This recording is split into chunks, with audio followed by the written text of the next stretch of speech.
What's good? Back again with another reaction and in this video. You know what I'm saying? Told you I'm gonna be bringing back this content back. But this video is we're gonna be reacting to when cops have to arrest their own children. You know what I'm saying? It's crazy. Let's go ahead and check it out. But before that, like, comment, subscribe, social media links in the description. Yeah, let's get this video cracking. Let's see. Deal with all sorts of violent and horrifying criminals in their job. But what happens when it's their own children that they have to arrest? Man, this is gonna be funny. In the car, you're arrested for DUI. On the 28th of December 2022, a witness had observed a white vehicle strike a traffic light and then quickly drive off. A part of the vehicle's bumper had fallen off in the road after the hit. Around 15 minutes after the call, police located the suspect's vehicle at a gas station across the road. But the driver was the last person they expected. Come back from Applebee's? Yeah, I had a drink. Okay. How old are you? 21. My dad is Listen, your bumper's in the road over there. Did you just hit that pole? No, I promise I did not. No? The very thing 21-year-old Teresa What? says is that her dad is an officer with the local PD, possibly hoping that he'd come and get her out of the situation. But the cops at the scene are sure that things are way past that. You left Applebee's. Yeah, I left Applebee's. You cut through the plaza. You came out by Lowe's and Chick-fil-A. Yeah. Did you hit the traffic pole that's right No, there? I did not hit the traffic pole. This part was hanging off already. I hit a deer in Pennsylvania because I go to school. And she's lying. Do you smoke Dang. marijuana recreationally? No, I do not smoke marijuana universally. We do. Universally, smoking marijuana isn't the only part of her story that doesn't make any sense. Let's see. She's saying that her bumper was already hanging off from an accident in Pennsylvania around 25 miles away, and it just happened to fall off right as another car identical to hers struck a traffic light. But Teresa has a trick up her sleeve that might just get her out of this. At least, that's what she hopes. I hit a Pennsylvania deer. You see this? I hit a deer before this. You can ask my dad. This piece fell off at the traffic light that you hit, that you knocked over. 6-7. Do you have another unit out with you? You call my dad? He's a sheriff's All right. officer. Hang out. Over the course of just a few minutes, Teresa brings up her dad over 5 times, obviously praying that he'll be able to find a way for her to get out of this. But before he can come to rescue her, the cops are starting to zero in on what really happened and begin to get at least some of the truth from Teresa. Did you drive away because you're scared because you maybe had one drink and you think you're drunk? Yeah. And you might get arrested, but you don't seem like you're drunk? Yes. So you want to just tell the truth? Yes, I'm telling you the So when after Applebee's, did you hit a traffic pole? You can't miss it. It lights up. It's red, green, and yellow. I hit a curb. You hit a traffic signal. No, I hit a curb. Yeah, you went up the curb. You hit the traffic signal. The traffic signal fell down, and you I left. was texting. If you Okay. just call my dad, he would tell you. Dang. Well, Bruh, self-incriminating, self-snitching. I get it, though. Not a lot of people can handle the pressure, you know what I'm saying, when there's police officers right there talking to you, interrogating you, trying to get information out of you. But, you know what I'm saying? You know what I'm saying? Just... But she would have hit a deer. That would have been like hair all over that. You know what I'm saying? It would have been deer hair. At least try to make the story believable. But, yeah, I don't know. Sheriff's Here's the thing. Your dad, the sheriff's officer, wasn't driving your vehicle today. In just this one short conversation, Teresa admits that she did hit something, that she's more Yeah. intoxicated than they realized, and that she was texting while driving. 3 driving faults that can each come with their own punishment. That's crazy. So now that the truth has come out, the detectives decide to speak with her father, John. But it turns out he's not there to help her. Hey, John, how are you? So your daughter hit a traffic pole. Okay. Where's the damage on the car? Okay, the damage on that on the car there, I think it was like the front right bumper. John explains that Teresa did hit a deer earlier and that the okay. damage was on the front right bumper. But it was That's on nowhere the near front as left. serious as the damage the car was currently sustaining. Can I come out? You guys out there? That's up to you. I'll see if she wants you to come out. If she wants, you to drive her home. Yeah, I appreciate it. Let me come out there and I'll see you guys. Thank you. Okay. All right. Sounds good. It looks like Teresa isn't going to be getting the salvation she was hoping for from her dad. And just 5 minutes later, he arrives at the scene to talk with the cops. Let's see. Lock her up. So what she's saying, like, and where the damage was and everything, just doesn't really make too much sense. So, tried to get some more information out of her, but that piece of bumper there. So, for the other one, was it just like the bumper wasn't hanging like that? Yeah, no, so what it was is basically this was intact. Okay. This piece was missing. The scratches here. Those were all. That's all from her gear that she Who's the officers? So right now, this is going to be my call. Okay. Supervisor coming out. Okay, gotcha. He's going to be providing all the details. Okay, who's your supervisor? Sorry, John Paul. Not that one, dude. I'm just asking. The cops who were first at the scene almost seem as though they're expecting John to try and make excuses for his daughter, and get extra nervous when he asks who their supervisor is. Obviously, there are countless examples of corruption where officers, especially those in the higher ranks, are able to use their power to prevent their family from getting into trouble. So I say they're the biggest game, because if it was one of us, we would have got the. I'm saying they would have threw the book at us. That's crazy. Let's continue. However, on. the officers quickly realize Lock her all up. he's trying to do is gather all the information on the incident so he Lock can make her a up. fair assessment himself. This quickly becomes evident as he checks his text messages from her to try and create a timeline of events. I just want to show you this so you can see it. You home 1039. His dad is snitching on there, bro. Initial call came. Because she probably hit it and was like, Dad, what the fuck do I do? Somewhere between 10:45 and 11. All right. If it was my parents, you know what I'm saying, they wouldn't be this cooperative, bro. We would have just, you know what I'm saying. But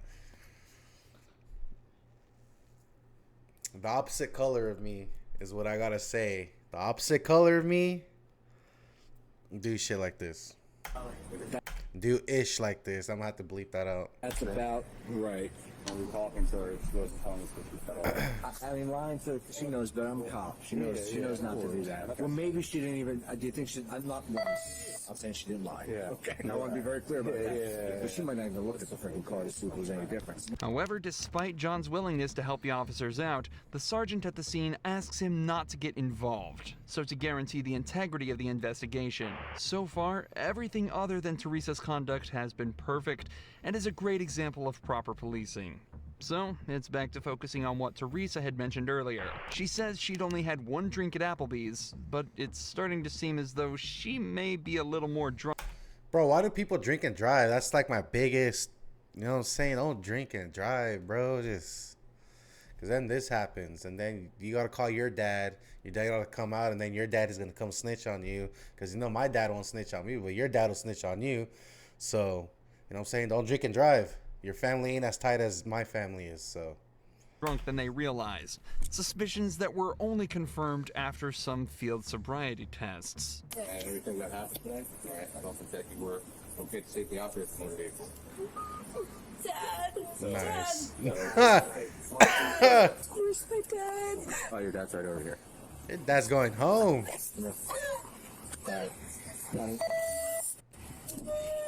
Your dad's going home. Don't cry. In the car, you're arrested for DUI. Go ahead. Have a seat. Straight up. After Straight being up. forced into the police vehicle by her own dad, Teresa was driven to the police station where her blood alcohol level was tested. It came back as 0.17%, over twice the legal limit. As of this upload, Damn. Teresa is still awaiting her penalty, but has been issued a court summons for driving under the influence, reckless driving, and failure to report a car accident. Teresa's dad followed protocol perfectly, but Kenneth Adams' dad did the exact opposite when he tried to abuse his power as a commissioner it's to try another and one. save his son from prison. Tell me Let's who see. I called to This on some Joe Biden-ish and Hunter Biden-ish right here. Let's see. find out why he's in jail. You want me to sue the son of a county sheriff? In November 2022, Sheesh. Kenneth Adams was pulled over Let's for see. running a stop sign. But as it turns out, Bruce's Kenneth son. was in much more trouble than he realized. How's it going? Good. What did I do wrong? Good. So the reason I stopped you, you didn't come to complete stop the stop sign, I did. and then you didn't have your turn signal on. I sure did. Okay. I know for a fact I had my turn signal on. Okay. That's why I was surprised you were pulling me over, but whatever. The officer then took his license and ran it through the system, where he would discover Kenneth had a warrant out for burglary Oh. and theft of a vehicle. All of Oh. a sudden, Kenneth becomes defensive and refuses to exit the vehicle. Can I get you to step out of the vehicle with me? What are you doing? No, what's going on? Seriously, what's going on? You have a warrant. How do I have a warrant? I don't know how you have a warrant, but it's on our system right now. You have an active warrant out of 7th District Court here in San Juan. I've gone to, no, that's incorrect. Because Okay, I've gone well, it's on our system right now. Well, you I'm not going to argue with you about it. You're going to go to jail tonight on that warrant, okay? No, I'm not. Dude, this is absurd. Mr. Adams, you do have an active warrant for your arrest. And who issued the warrant, though? The court's have it issued. For what, though? Because I've gone to court for everything. There should not be an active warrant for me anywhere, dude. Kenneth claims that he's already been to court for his previous crimes, but the warrant still calls for his arrest. For the majority of smaller cases, the suspect is tasked with turning in the documents that prove that they've been to court and completing any classes they were made to attend by the judge. Without those documents, the court cannot confirm they attended anything. So when Kenneth forgot to turn his in, the warrant remained open, and the police had no way to tell that he had in fact been to court. Issued October 13th. For what? It has some felony charges, burglary charges. Dude, I've been to court for that. No, I've been to court for that. You want to know the charges? Yeah, I do. So it has 2 burglary charges listed, a theft charge, mischief. That's on my old case. 3 charges of burglary of a vehicle, and criminal trespass. Yeah, why is that floating up now? Kenneth was taken away to the station, but this is when his father, Bruce Adams, turned up, who turned out to be the county commissioner for the local area. How convenient for Kenneth. Immediately after arriving at the scene, Bruce demanded to know what was going on and quickly started to show signs of corruption. Where's Kenneth? He's in jail. They took him. You already took him to jail? They took him to jail, and I stayed here with the car. Why? For a warrant. Who do I call to find out? To find out the warrant? You're a police officer. Tell me who I call to find out why he's in jail. He just I gotta told be careful you. with this stuff, Bruce. You understand that? Okay. That's the warrant. He just told you. Okay, so it says warrant status active, offense burglary, burglary, theft, criminal mischief, burglary of a vehicle, burglary of a vehicle, burglary of a vehicle. He's already been to court over that. It's, you saw the warrant right there. I showed you the warrant. He's been charged with that, and he has a plea in abeyance on all of it. What do you want me to do? I want you to turn him loose. I can't turn him loose, Bruce. Who can? Nobody can. He's been arrested for a warrant. The courts can. And the warrant's false. Huh? The warrant's not false. You want me to sue the son of a county sheriff because he arrested my kid on a false warrant? The warrant's right there. Bruce is obviously trying to abuse his position and influence the commissioner to try and save his son from the law. But luckily, this officer stands his ground and refuses to cave in. Eventually, though, Kenneth was released from jail, the warrant was withdrawn, and no further action was taken against Bruce. But the officers that arrested this law student... So technically speaking, he had already done his due diligence in court, so he does not. But he did forget to turn in those court documents, so that's why the warrant was out, as they explained. You know what I'm saying? So that was a mess up on what was his name? Bruce. That was a mess up on his part. You know what I'm saying? So gotta be on your P's and Q's, dot your I's and T's when it comes out here to the system ish, because government's the biggest gang, bro. Student weren't as lucky. There's nothing in this vehicle. I promise you. I didn't do anything. Marion Humphrey Jr., son of retired county judge Marion Humphrey Sr., was pulled over after an officer Yo, rest in peace, Uncle Phil. You know what I'm saying? Rest in peace, Uncle Phil. Son of witnessed him driving dangerously. Footage shows him swerving slightly after missing his exit. Marion is lit up by the officer and pulled over. He's then told the officer witnessed him nearly wreck his car and is suspected of dangerous driving. When did you rent the car? Yesterday. You gotta take it, turn it back in a Fayetteville? Pick it up in Fayetteville? I'm sorry, sir. Is it? I'm trying to figure out that you have probable cause. Yeah, because you're super nervous, so I'm trying to figure out why you're so nervous. Being a law student, Marion asks if the officer has probable cause for pulling him over. The officer struggles to give a good answer before claiming Marion seems super nervous. I was about to First say, of all, super being nervous nervous isn't a crime, Exactly. and isn't evidence towards a crime either. And secondly, Marion actually carries himself incredibly well in this situation. He complies with the officer's requests, asks why he's being pulled over, and why he's being held. He even calls his dad to listen in on the entire arrest, something the officer clearly didn't like, as he then asks to search Marion's U-Haul. If I bring a dog, is it gonna hurt anything? No, it's not going to hurt anything. I promise you. We just don't want to was shot. Yeah, that's all, and I'm sorry about that. It happens. I know it happens. Honestly, I don't want you to bring a dog because I don't think that's fair to me as a citizen, as someone who, if the only thing I did was kind of, like, I did not almost wreck my car. If you don't want to bring a dog, just let me look in here real quick and I'll get you down the road. I don't have to bring a dog. I just think that's so invasive of my rights, but you can look in here if you like to. Marion does an extremely good That's job crazy. of eloquently showing how terrifying it can be to be stopped by the police while maintaining a calm and respectful tone with the officer the whole time. But regardless... Alright, so I'm not a cop, obviously, so I don't get why they always want to go through your ish. Every single time they pull you over, they feel like they need to go through everything, bro, like if for kids or whatever, just so they can find something to pin on you so they can meet their monthly quota. You know what I'm saying? It's crazy. Not saying all of them, but it's the majority, I guess, or it's a good percentage. That's crazy. Know your rights. Marianne is Know placed your in rights. handcuffs for over an hour while the cops search his vehicle with a dog. According to the officer, the dog smelled narcotics and alerted the officers before even entering the U-Haul. Yeah, The dog right. alerted on narcotics in the vehicle, so I detained him and he's about back car while I searched the vehicle. But he didn't wreck his truck.